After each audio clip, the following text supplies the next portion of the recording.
Hello, mabuhay! Thank you for watching.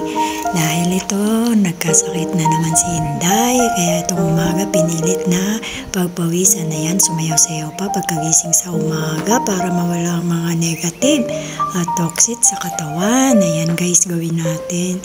Enjoyin ang moment at alisin ang mga sakit-sakit. Ayan. At para talagang maging ganado ang ating araw. Ganyan po. Ayan, may nag-aya sa akin mag-TikTok. Walang iba kundi ang bagong nani na Ilongga guys. Yes, napa-TikTok na naman ang inyong Inday. Umaawit sa langit, aabutin kita.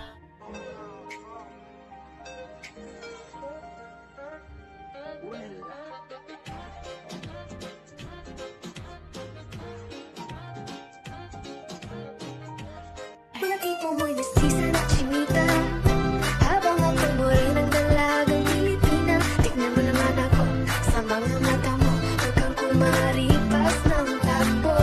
Ito, pagbukas ng buko. Ayan guys, medyo hindi na maganda ang buko dyan kasi yung kulay ng ano niya, yung laman, iba na yung kulay, kakainin ko sana. So, pinahirapan ako magbukas nitong ano na to, buko. Kasi matigas na yung ano niya, siguro luma na. Sobrang luma na yung ano, yung buko na to. Ayan.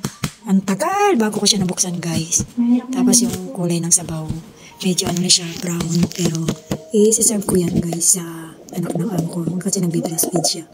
Ayan guys, so i-ready ko yan kasama ng almusal ng anak ni amo.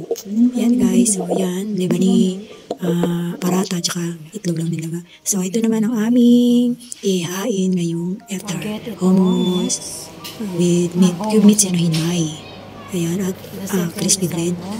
Ay, crispy bread. Arabic bread, crispy. Tapos yan, yogurt, naman, tahina, lemon, at dalawang garlic. Ayan naman ang topping sa almond, sa parsley. Ito naman ang soup namin. Ayan, brown lentil. Ito, ano, ihanda na namin. Nire-ready na namin siya. Ayan, nilagay ko na sa white plate na may Arabic, crispy Arabic bread. Tapos, ayan nga, nilagay na yung hummus. Pero guys, yung meat pala dyan, i-ano nyo sa butter. 3 table butter, gisa-gisa. Pati yung ano, almonds, papa-brown nyo. Ayan guys, so, tapos dapat mainit yung hummus, ayan, ganyan paglagay ko yan. Ganyan ang instruction. Pwedeng baliktad, ihuli din yung meat dyan. Pero nauna nang nailagay ko Pero inano ko na siya sa butter. Ginisa-gisa ko na sa butter. Bagong ano na naman yan, style ng pati nila. So, naisipan lang niya. Tapos, pag nailagay na yung meat saka yung hummus, dun sa crispy bread, isunod na natin ang mixer na hinalong yogurt na may tahina na tinimpla. Ayan. So, kailangan huwag makapal. Pero napabuhos yan.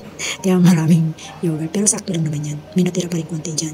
Tapos yan, pag na-cover nyo na lahat, saka na ilalagay yung toppings, yung may butter na almonds, na inano rin natin. May konting meat din, parang design na.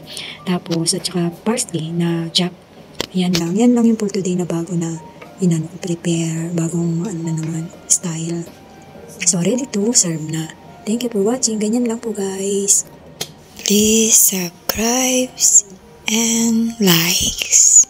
Share. Thank you for watching. God bless.